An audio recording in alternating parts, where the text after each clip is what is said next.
Right, so we're all pretty aware by now, aren't we, that NASA has got a neutral buoyancy laboratory, which is a complete replica of the ISS, where they apparently do training for the spacewalks underwater.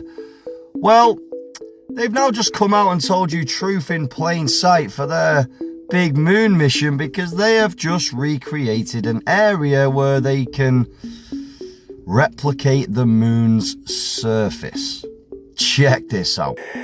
I am walking on the surface of the moon without leaving planet Earth. This is Exolith Lab in Central Florida, where they've created the most faithful simulator of the lunar surface. We're wearing PPE, respirators, because this is a really dangerous dust to breathe.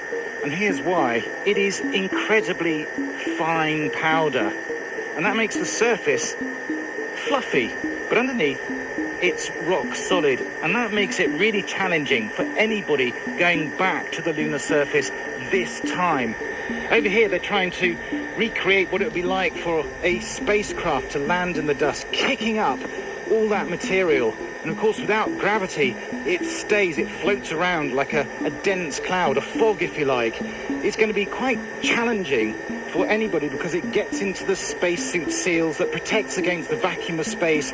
It really grinds away at wheels of rovers and that kind of stuff. And Max here, now you're trying to demonstrate one of the properties of being on the surface. Right, yeah, I've got a little simulated crater here basically, and the top layer here would represent about the top 5 to 10 centimeters on the real lunar surface. So if you'd like to take a step, this is quite solid here, isn't it? Exactly, yeah, this is just compacted under our own weight. This is quite solid. So if I then stand in what you've been digging, I just sink. What's it like then if people were living on the surface, working on the surface? What challenges would this material present? Just the landing of a lander on the surface, whether it's for supplies or anything, can create, almost an atmosphere of dust that will settle onto solar panels and potentially even eject ballistic particles into things like maybe habitats. And the other thing is the weirdness of this material.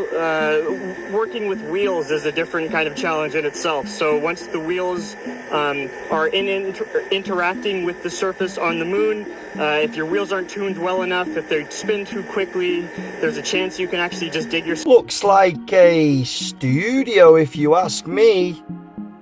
What do you guys think? Let me know in the comments. Is this where they're going to train for the moon landings, or are we going to get a miraculous moon landing over the next coming year? Just for entertainment, though, beautiful people. I'm as fictional as the moon landings, baby.